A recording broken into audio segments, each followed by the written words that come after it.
Recently आपने update देखी कि Afghan foreign minister visited Deoband. Deoband में दारुल उलूम अप्लाई किया कि मैं हदीस पढ़ा सकूं, फिर इसकी परमिशन यहां से मिल रही है। तो दारुल उलूम की इंपॉर्टेंस क्या है, इसी बात को हमें यहां पर समझना है। भारत सरकार की तरफ से, स्पेशली यूपी गवर्नमेंट की तरफ से गार्ड ऑफ ऑनर दिया जा रहा है इस बैकड्रॉप में, इस पर्टिकुलर लोकेशन पर। क्या इसका भी कोई सिग्निफिकेंस है कि दारुल उलूम एक सऊदी, ईरान और Turkey based leadership of Muslim world का जो आइडिया है उसके लिए कोई अल्टरनेटिव साबित हो सकता है? क्या भारत सरकार भी ऐसा ही कुछ पुश कर रही है? क्या इसके थ्रू अफगानिस्तान और सेंट्रल एशिया के साथ बेटर रिलेशंस रखने की कोशिश की जा रही है? इन सभी डायनेमिक्स को हम एक स्टोरी लाइन के थ्रू समझ लेंगे। सबसे पहले बिल्कुल बेसिक से बात करते हैं, भाई ये दारुल उलूम का मतलब क्या है? इसका मतलब होता है सेंटर ऑफ नॉलेज या हाउस ऑफ नॉलेज। ऐसा समझ लीजिए, ये जो मदरसा आपने शब्द सुना है, तो यहां पर जो दरसा शब्द है, दरसा, ये एक्चुअली अरबिक में इसका मतलब होता है टू स्टडी।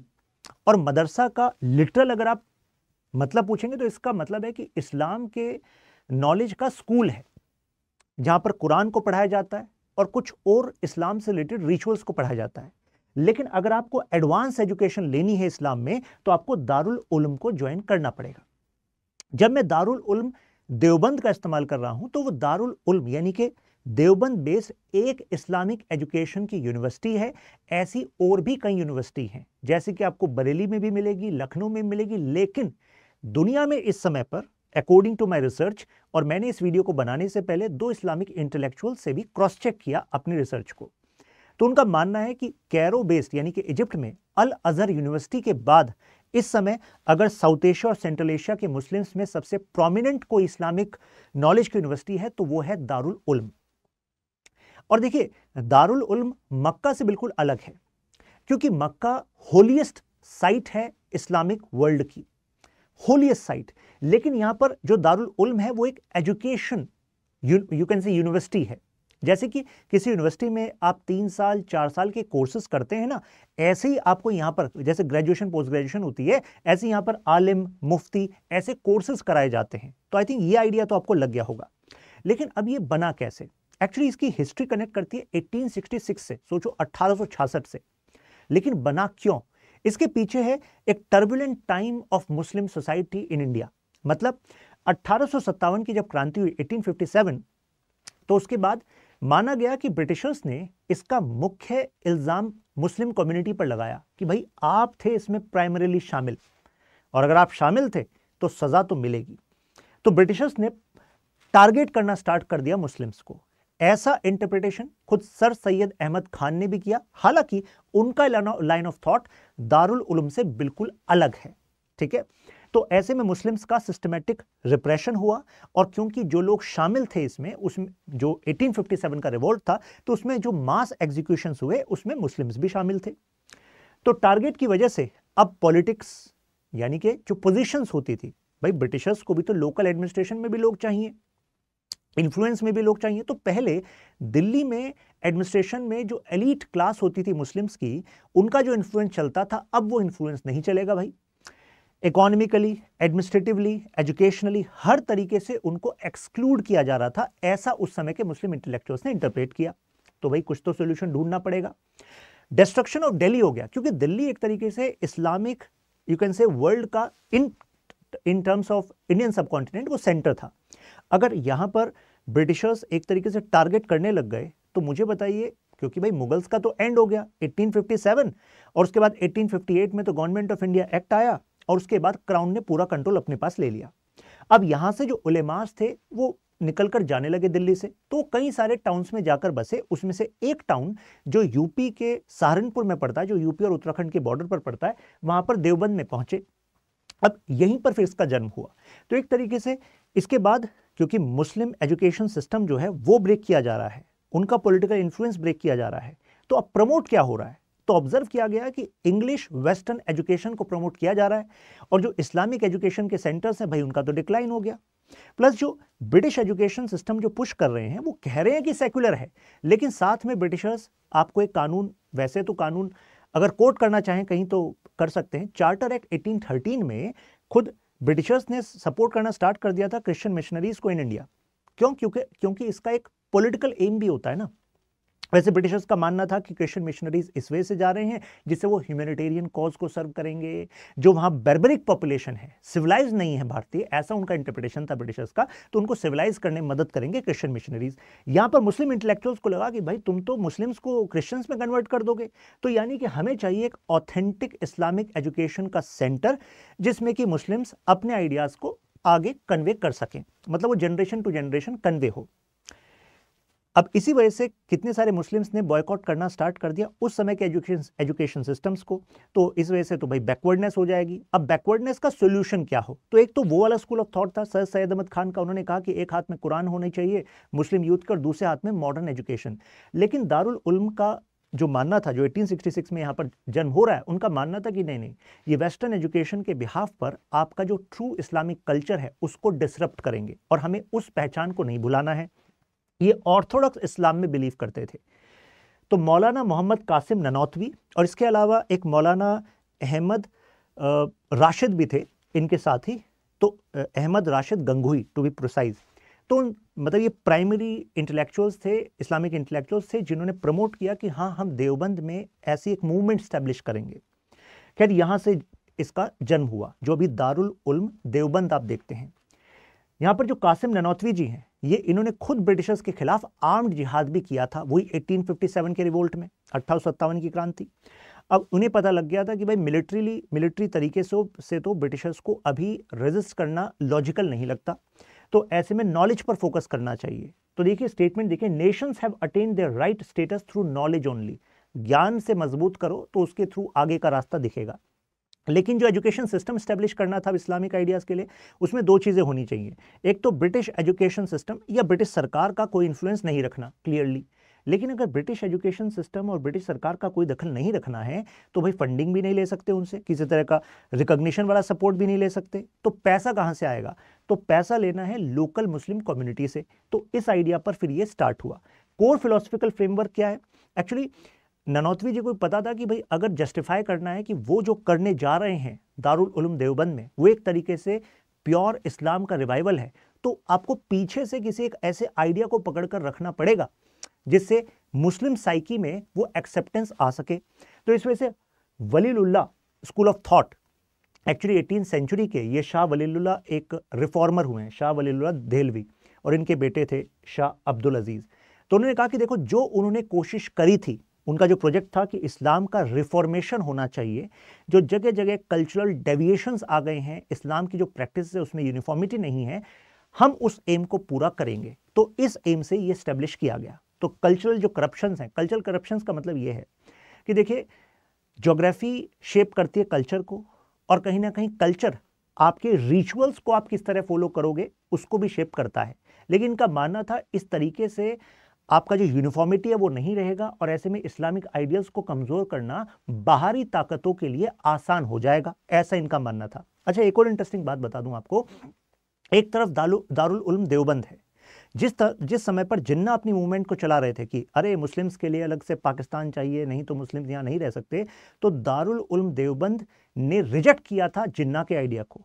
लेकिन जो मॉडर्न एजुकेटेड AMU था, अलीगढ़ मुस्लिम यूनिवर्सिटी है, उसके कई इंटेलेक्चुअल्स ने जिन्ना के लॉजिक को एक्सेप्ट किया था। तो यहां पर देखिए दोनों में डाइवर्जेंस है। अब जरा जब मैं इस्लामिक रिवाइवलिज्म की बात कर रहा हूं और मैंने इस टॉपिक में मक्का का जिक्र किया है, उससे कंपेयर किया, तो चलिए उस कंपैरिजन को भी लेते हैं। हालांकि बेसिक डिफरेंस आपको बता दिया है कि मक्का एक होली साइट है हर एक इस्लामिक पर्सन के लिए, लेकिन दारुल उल्म देवबंद ये एक यूनिवर्सिटी है। तो यूनिवर्सिटी के तो भाई कुछ ही फॉलोवर होंगे जो उसके थॉट प्रोसेस को मानेंगे, उसके आइडियाज के बेसिस पे अपनी लाइफ में प्रैक्टिस करेंगे, है कि नहीं? लेकिन रिवाइवल देखिए कैसा है। तो प्रॉफिट मोहम्मद के अंडर जो मक्का था, वहां पर उन्होंने अब्राहम और इस्माइल जो उनसे पहले आ चुके प्रॉफिट्स थे, उनके मोनोथिज्म के आइडिया को रिवाइव करने की बात कही थी। अब आप कहेंगे सर ये तो कॉम्प्लेक्स ही बात कर दी आपने, सिंप्लीफाई करो इस बात को। सिंप्लीफाई करता हूं। इस्लाम, क्रिश्चियनिटी, ज्यूज, आपने सुना इनको अब्राहमिक रिलीजन कहते हैं। क्यों कहते हैं अब्राहमिक रिलीजन? क्योंकि भाई प्रॉफिट थे अब्राहम, है कि नहीं? तो अब इस्लामिक इंटरप्रिटेशन ये कहता है कि जहां पर आज आप मक्का देखते हो, तो मक्का में जो अभी ग्रैंड मॉस्क है उसके सेंटर में आप ये काबा देखते हो, तो उनका कहना है कि ये एक्चुअली जो स्टैब्लिश करने वाले प्रॉफिट मोहम्मद नहीं, वो तो अब्राहम थे और इस्माइल थे, उन दोनों ने मिलकर इसको बनाया था। और किस लिए बनाया था? जिससे कि एक प्रेयर की एक जगह है और सब में विश्वास स्थापित हो सके कि अल्टीमेटली ईश्वर एक है, there is only one God, that is Allah. ठीक है, इस आइडिया से काबा बना था। अब मैं किसकी बात करूं? प्री मोहम्मद एरा की बात कर रहा हूं। अभी प्रॉफिट मोहम्मद का जन्म नहीं हुआ है, और यह बात खुद कुरान भी कहती है। अभी मैं कुरान के, ये देखिए, Quran states, remember when Abraham raised the foundation of the house with Ishmael. कौन सा हाउस की बात चल रही है? काबा की बात चल रही है, जो भी आपको पिक्चर में शो किया था। बोथ प्रेइंग, क्या प्रे कर रहे हैं? दोनों, यानी कि अब्राहम एंड इस्माइल दोनों प्रॉफिट प्रे कर रहे हैं, our Lord accept this from us. ये जो हाउस बनाया, यानी कि काबा जो बनाया है, you are indeed the all hearing all knowing. तो यानी कि प्योर मोनोथिज्म की बात करें, मोनो का मतलब होता है एक, थिज्म का मतलब होता है एक विश्वास, यानी कि एक ही विश्वास है जो पूरी ह्यूमैनिटी को गाइड करेगा। तो ये आइडिया था, तो इसको माना गया ओरिजिनल फेथ। लेकिन इसके बाद क्या हुआ? जो इस्माइल के डिसेंडेंट्स थे, अब्राहम के बेटे इस्माइल के जो डिसेंडेंट्स थे, उन्होंने काबा से पत्थर लेकर, उनके जो डिसेंडेंट्स थे, जमजम जो वेल है उसके आसपास जो रहते थे, वो वहां से डिफरेंट डायरेक्शंस में निकले और वहां पर उन पत्थरों को स्थापित कर दिया कि भाई ये काबा से रिलेटेड है, और उनका पूजन होने लगा। अब इसको माना गया कि भाई ये तो करप्शन है। करप्शन इन द सेंस कि यार तुम तो अपने रास्ते से डेविएट हो रहे हो, हमने तो मूर्ति पूजा की बात ही नहीं की थी, ये कहा गया। अब इस एरिया में अलग अलग ट्राइब्स थे, अब उन्होंने अल्लाह के साथ कुछ अदर डिवाइन नेम भी जोड़ दिए। जैसे एग्जांपल देता हूं आपको, फॉर एग्जांपल जैसे कुरैश जो ट्राइब था, जो प्राइमरली मक्का में था, तो उसने भी अपने गॉड बना लिए, जैसे हुबल अपना गॉड। ऐसी ट्राइड ऑफ गॉडेसेस भी माना जाने लगा कुछ ट्राइब्स द्वारा कि भाई अल्लाह तो हैं, लेकिन अल्लाह की भी डॉटर्स हैं। ये इनका विश्वास था, ये आज के इस्लाम का विश्वास नहीं है, पॉइंट टू बी नोटेड। अल-लत, अल-उज़ा और मनत, ऐसे आइडियाज यहां पर आ गए। तो मुझे बताइए, क्या प्रॉफिट मोहम्मद जो बाद में इसके आए, वो इसको एक्सेप्ट करेंगे अगर वो मोनोथीज में विश्वास रखते हैं, अगर वो उस ओरिजिनल आइडिया में विश्वास रखते हैं जो अब्राहम और इस्माइल ने स्थापित किया था? Answer is no.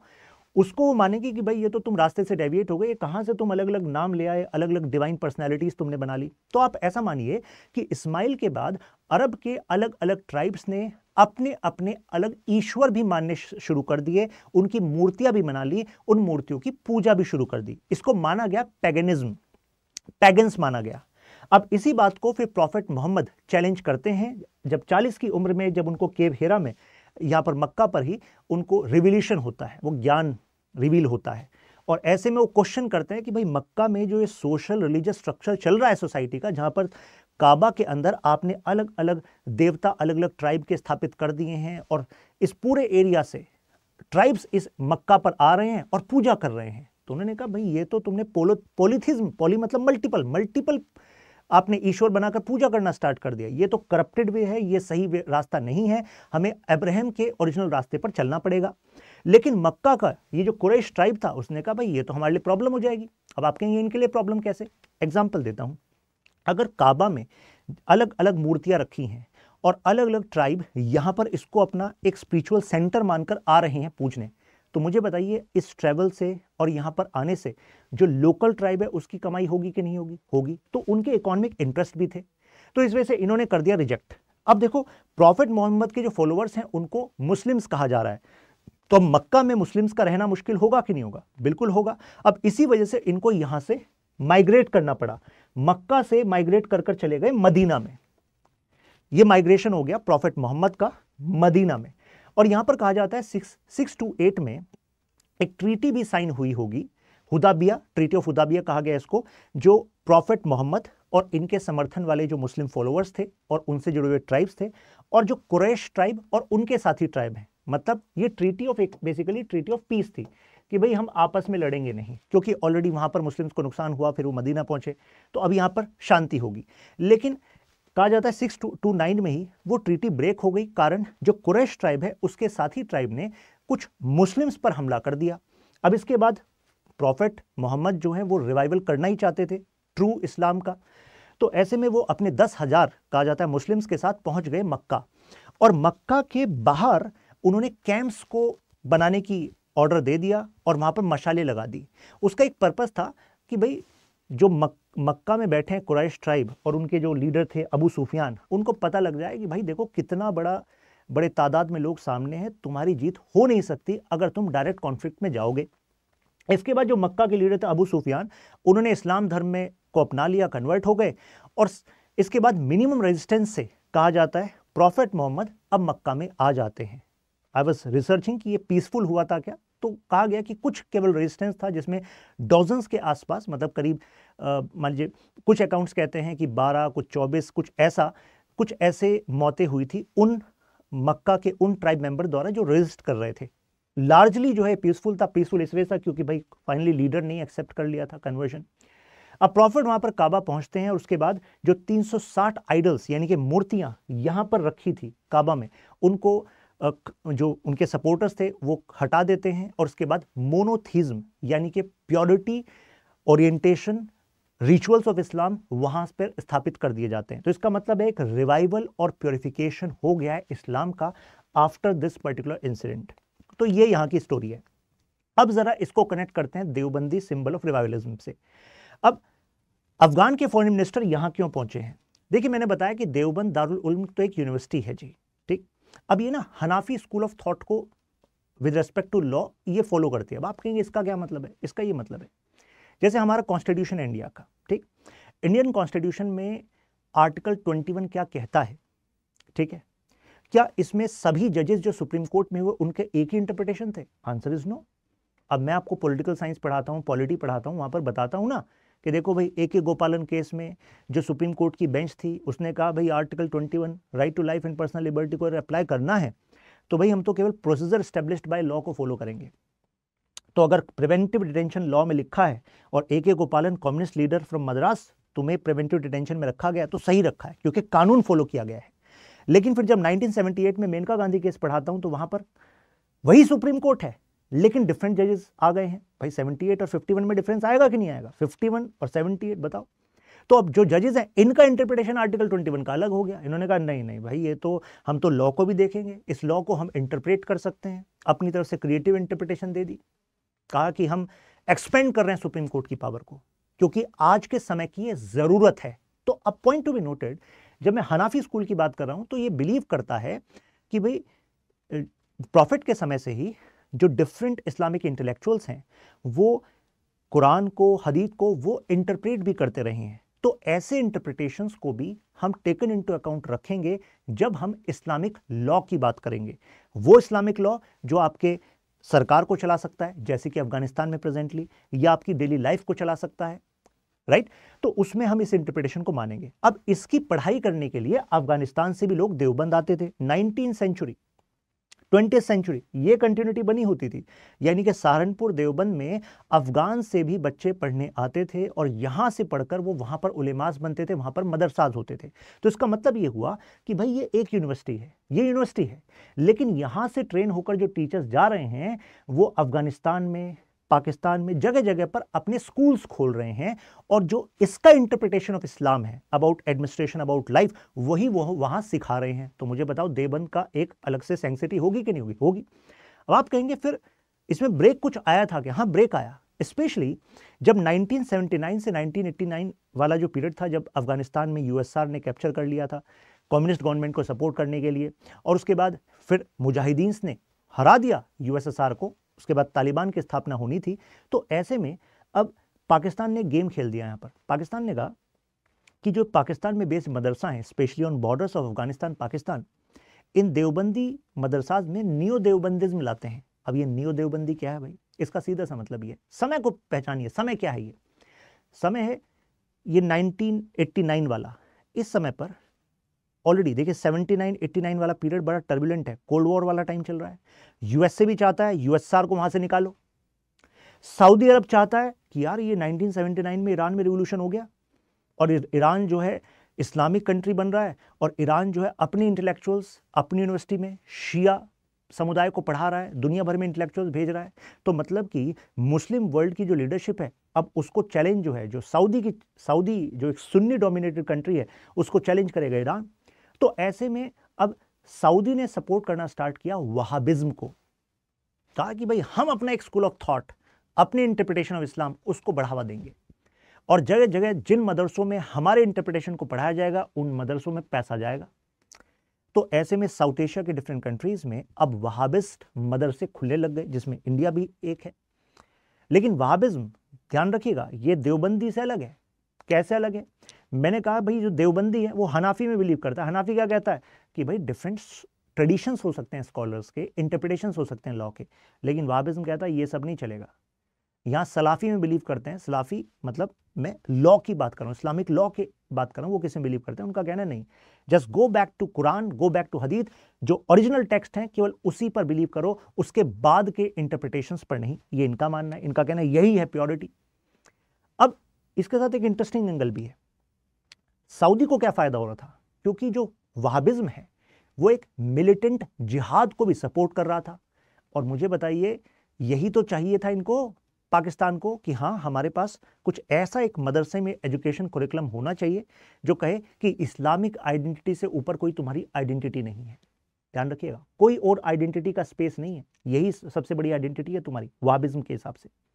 जबकि जो देवबंदी था वो कह रहा था कि भाई तुम्हारी जो एथनिक आइडेंटिटी है, जैसे कि अफगानिस्तान कहता है भाई हम अफगान, पाश्तून, ट्राइबल, अपने कुछ टिनेट्स हैं, तो देवबंद उसको भी एकोमोडेट करता है, लेकिन ये स्कोप वहाबिज्म में नहीं है। तो भाई सीधे सीधे सोचो पाकिस्तान को क्या फायदा हो रहा है। पाकिस्तान, ऐसा समझ लो कि ये पाकिस्तान और पाकिस्तान का ये जो हिस्सा है खैबर पख्तूनवा रीजन और नदन बलूचिस्तान, इस रीजन में पाश्तून, और वो नहीं मानते दुरंद लाइन को। और अगर ये अपनी एथनिसिटी पाश्तूनिस्तान का मांग करने लगे पाश्तून के बेसिस पे, तो भाई साहब ये पाश्तून वाले लोग ये मिलकर अलग कर लेंगे इसको। तो इनको बताना है कि तुम्हारी पाश्तून पहचान नहीं, इस्लाम, और इस्लाम में भी मिलिटेंट जिहाद, यही है तुम्हारा ऑब्जेक्टिव। तो पाकिस्तान एक तरीके से इस्लाम का एक पॉलिटिकल स्ट्रेटेजिक यूज कर रहा था। अब बात समझ में आई?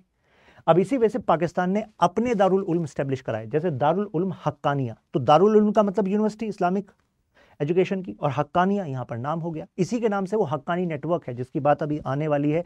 कैसे तालिबान को आप मानते हो एक है, लेकिन एक नहीं, इसमें भी कंधारी और हक्कानी दो फैक्शंस हैं। बहुत ही आसानी से आपको समझ में आ जाएगा, आज के बाद कोई कंफ्यूजन नहीं होगा। खैर, यहाँ पर दारुल उलूम हक्कानिया के थ्रू इसी आइडियोलॉजी को उन्होंने पुश करना स्टार्ट कर दिया। तो स्टार्टिंग में तालिबान को तो फायदा हुआ इससे, क्योंकि भाई आईएसआई का सपोर्ट मिल रहा है, पाकिस्तानी आर्मी का सपोर्ट मिल रहा है, मिलिट्री वेपन पैसा मिल रहा है। तो ऐसे में इन्होंने नियो देवबंदी आइडियोलॉजी के बेसिस पर अपनी जंग यूएसए से लड़ी और यूएसए को हराया भी, क्योंकि 2021 में यूएसए वहां से चला गया। तो आप सोचो उन मुजाहिदीन का कॉन्फिडेंस क्या होगा जो बाद में तालिबान का पार्ट बने, कि भाई हमने यूएसएसआर को भी हरा दिया, यूएसए को भी हरा दिया, तो दुनिया की दो सुपर पावर को उन्होंने हरा दिया है कि नहीं। तो अब लेकिन ये चाहता है रिवाइवलिज्म। ऐसा क्यों? क्योंकि अब ये चाहता है आइडियोलॉजिकल ऑथेंटिसिटी।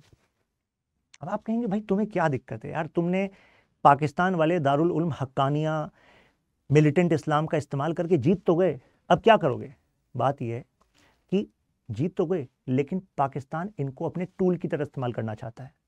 मुझे बताओ कि अगर इनकी इस्लामिक आइडियोलॉजी में जिहाद का मतलब केवल मिलिटेंसी होगा, प्राइमरीली मिलिटेंसी होगा, उसी से वो इस्लाम के आइडियल्स को अचीव करेंगे, तो मुझे बताओ क्या कभी भी यूएसए या other foreign Nations, not just USA, क्या वो इनको एक्सेप्ट करेंगे एज लेजिटिमेट स्टेट एक्टर, कि हाँ भाई तुम ऐसे अथॉरिटी हो जिसको अब अफगानिस्तान की ऑफिशियल सरकार चलाने का हक है, हम तुम्हारे साथ डिप्लोमेटिक रिलेशन रखेंगे? नहीं रखेंगे भाई उनके साथ। तो अगर इनको डिप्लोमेटिक रिलेशंस बनाने हैं, प्लस अफगानिस्तान के भी फॉरेन एसेट्स हैं, अगर उनको सीज से हटवाना है, तो उस वजह से भी तुम्हें अपनी आइडियोलॉजी में ऑथेंटिसिटी लानी पड़ेगी। दूसरा लॉजिक ये भी है कि भाई प्राइमरीली इनका कनेक्शन तो देवबंद से था, दारुल उलूम देवबंद से। अब ये जो न्यू देवबंदिज्म है, ये तो हाइब्रिड आइडियोलॉजी है। खुद अफगानिस्तान तालिबान का इससे मानना है कि इस्लाम का पॉलिटिकल इस्तेमाल इस्लामिक नहीं है। मतलब पॉलिटिकल इस्लाम का मतलब, अगर आप किसी एक पर्टिकुलर नेशन और दूसरे नेशन के खिलाफ लड़ने और अपने स्ट्रेटेजिक ऑब्जेक्टिव के लिए इस्लाम का इस्तेमाल कर रहे हो, तो वास्तव में तुम इस्लाम के प्रिंसिपल्स में बिलीव नहीं कर रहे हो। तो इसी वजह से अभी तालिबान का ये मानना है कि पाकिस्तान ट्रू इस्लामिक प्रिंसिपल्स को अपनी सोसाइटी में कहां इंप्लीमेंट कर रहा है। अफगानिस्तान तालिबान तो फिर भी कर रहा है, तुम कहां कर रहे हो? तो तुम कैसे इस्लाम के और दारुल उल्म हक्कानी के थ्रू इस्लामिक एजुकेशन के ठेकेदार कब से बन गए भाई तुम? ये इनका क्वेश्चन है। अब आई थिंक आपको कनेक्ट हो रहा होगा।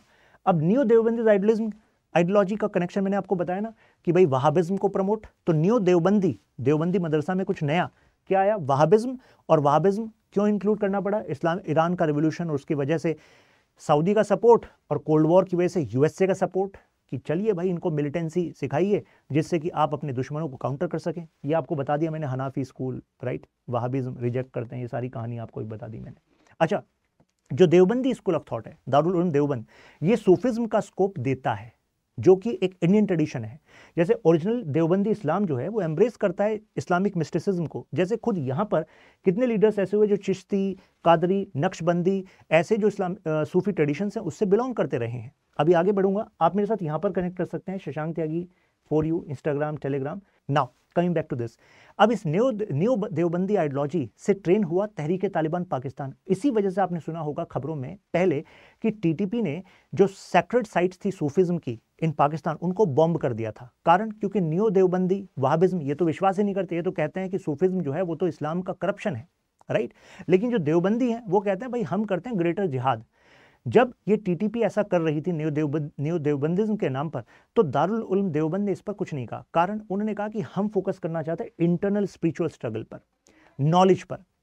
जबकि जो न्यू देवबंदी है ये लेसर जिहाद कह रहे हैं, वो मिलिटेंसी का इस्तेमाल करना। जो जैश ए मोहम्मद है ना, आतंकवादी संगठन, वो न्यू देवबंदी आइडियोलॉजी में विश्वास रखता है इस्लाम की, जिसको पाकिस्तान, सऊदी ने मिलकर वहां पर बनाया है। डायनेमिक्स अब चेंज हो चुके हैं। डायनेमिक्स मैंने आपको बताया ना कि अब 2021 आ गया है, 2021 में अब तालिबान स्टेट एक्टर बन गया है, तो ऐसे में इसको अब ट्रांसफॉर्म करना पड़ेगा, इसको लेजिटिमेसी चाहिए।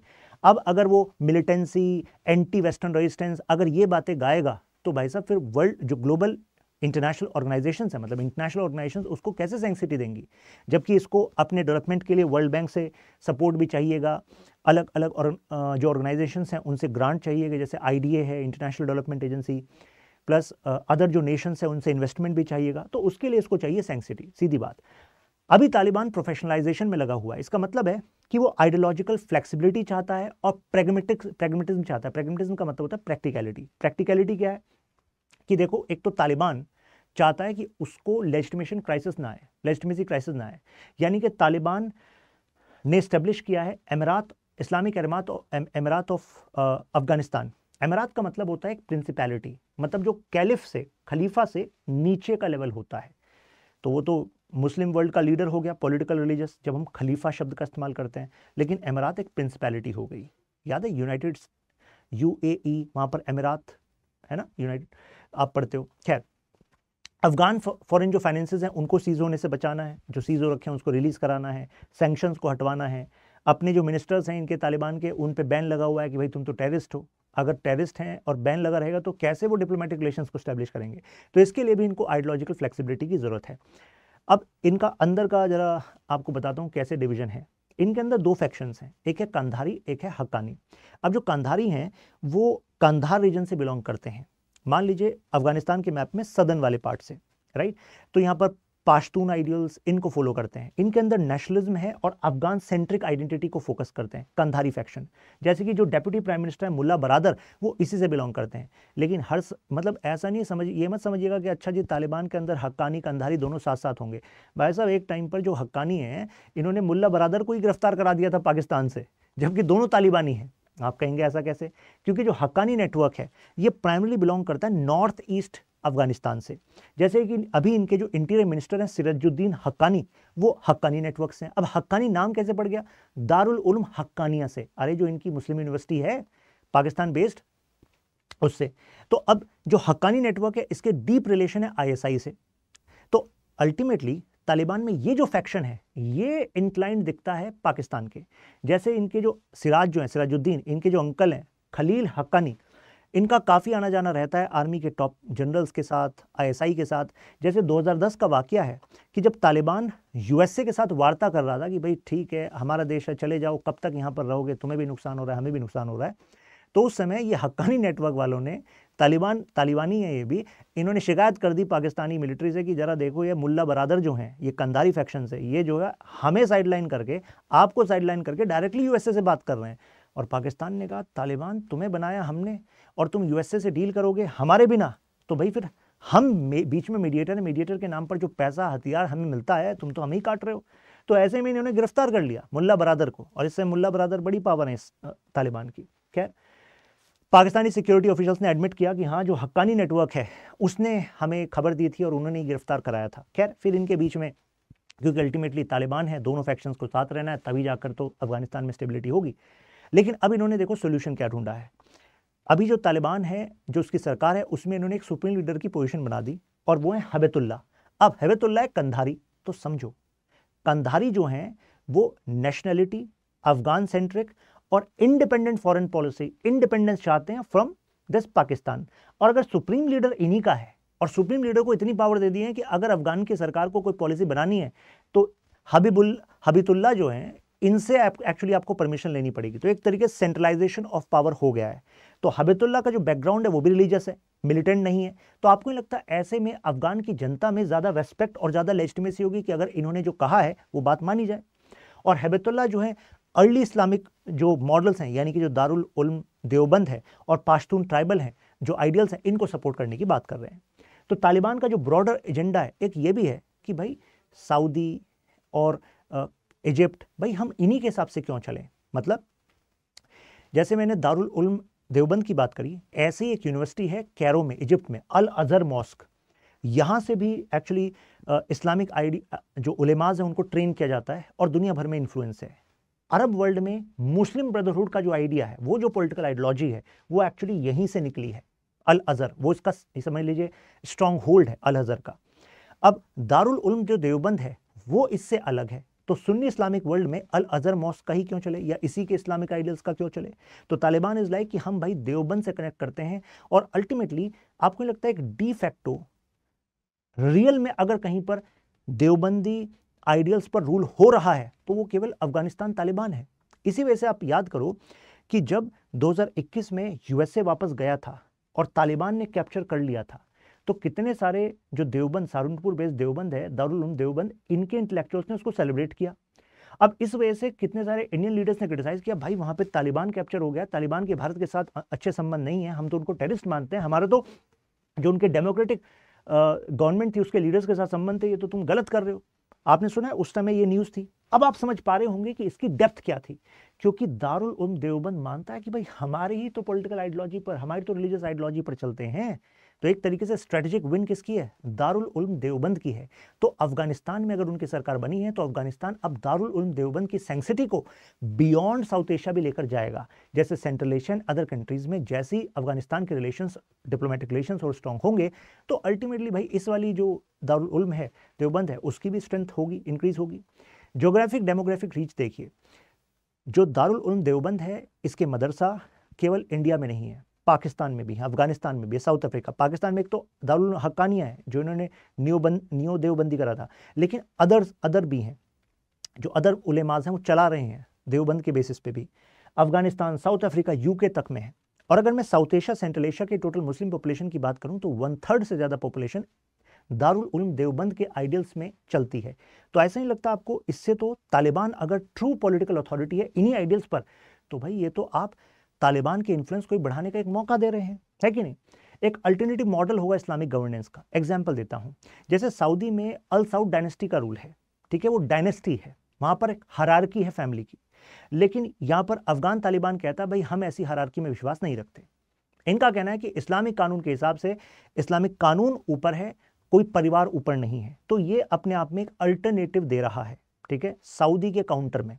तो अगर सऊदी पाकिस्तान करीब आ रहे हैं अपने इस्लामिक आइडियल्स के बेसिस पे, वहाबिज्म के बेसिस पे, फिर ये डिफेंस इन्होंने जो पैक्ट किया है, तो अगर रिलीजन को एक सॉफ्ट पावर का नाम दिया जाए तो आपको नहीं लगता कि इसमें इंडिया के लिए भी एक एडवांटेज होगा कि इंडियन मुस्लिम्स को सऊदी वहाबिस्ट जो आइडियोलॉजी है उसके बेसिस पर चलने की जरूरत नहीं है। हमारे यहाँ जो अपने दारुल उल्म है जो उनके बेसिस पर चलाया जा सकता है। जैसे कि अभी मैं एक इस्लामिक इंटेलेक्चुअल का स्टेटमेंट आपको दूंगा जिनका कहना है, फॉर एग्जांपल केरला में कितने सारे जो मुस्लिम्स हैं वो वहाबिस्ट इन्फ्लुएंस की वजह से एक अरबाइजेशन हो गया है। अरबाइजेशन इसका मतलब है कि अल्टीमेटली जो आपकी इन्नेट कल्चर है यहाँ का मुस्लिम्स का, उसकी जगह आपने उसी के कल्चर को थोप दिया है या मतलब पुश कर दिया है सऊदी सपोर्ट से, चाहे वो पैसा हो, अदर एक्टिविटीज हो। लेकिन यहाँ पर इनका मानना है कि ऐसा नहीं होगा अगर देवबंदी इस्लामिक इंटेलेक्चुअल्स को प्रमोट किया जाएगा, राइट। ये सऊदी ईरानियन डोपोली है कि तुम ही हो मुस्लिम वर्ल्ड के सरताज, ऐसा नहीं चल पाएगा, क्योंकि सऊदी का खुद क्लोजनेस है वेस्ट के साथ, राइट। ईरान जो है वो सेक्टेरियन पॉलिटिक्स की वजह से बदनाम खुद मिडिल ईस्ट में है, और टर्की है, टर्की कोशिश कर रहा है मुस्लिम वर्ल्ड का लीडर बनने की, लेकिन टर्की वो खुद नेटो का मेंबर है। तो ऐसे में दारुल उलूम देवबंद और उसके बेसिस पे निकलने वाले जो आइडियाज़ हैं वो एक अल्टरनेटिव हो सकते हैं, ऐसा अफगान बिलीव करता है। इंडिया का ब्रॉडर एम ये है कि भाई जब हनाफी स्कूल ऑफ थॉट जो है, जो इस्लामिक जूरिस्प्रूडेंस है, इसी में अगर सेंट्रल एशिया के Nations like Kazakhstan, Uzbekistan, Turkmenistan, Tajikistan ये विश्वास रखते हैं तो अच्छी बात है। इसी में अगर अफगानिस्तान बिलीव करेगा तो इंडिया में भी आइडियाज़ हैं। तो अल्टीमेटली इस वाली डिप्लोमेसी से हम बियॉन्ड कमर्शियल जाकर अपने रिलेशंस को और ज़्यादा स्ट्रॉन्ग करेंगे, क्योंकि इस रीजन की कनेक्टिविटी हमें ज़रूरी है INSTC से। तो यानी कि यहाँ पर जो रिलीजियस आइडिया है, जो अल्टीमेट कनेक्टिविटी है आपकी इस्लामिक एंगल से, वो एक तरीके से समझ लीजिए एडहेसिव का काम करेगी, right. This is one broader aim which we can connect here. Strategic gateway में इसी को कह रहा हूं, ये जो कनेक्टिविटी है। तो कंक्लूजन के तौर पर हम ये कह सकते हैं कि देखिए, दारुल उलूम देवबंद में जो विजिट है वो तालिबान की अपनी एक स्ट्रेटेजिक नीड भी है, इंडिया के लिए बेनिफिशियल है, क्योंकि ये decoupling of Taliban from Pakistan ये शो कर रहा है, जो हमारे स्ट्रेटेजिक इंटरेस्ट में है। अगर सब कुछ है आपको clear, you can mention ultra clear वाह इन कमेंट्स। आपकी जो ओपिनियन है feel free to share here. यहां पर आप मेरे साथ कनेक्ट कर सकते हैं। क्वेश्चन देखिए, examine the efficacy of India opting religion as soft power in Afghanistan and central Asia by giving references of current developments. तो आई थिंक इस एक वीडियो से आपको काफी सारे पॉइंट्स मिल गए होंगे।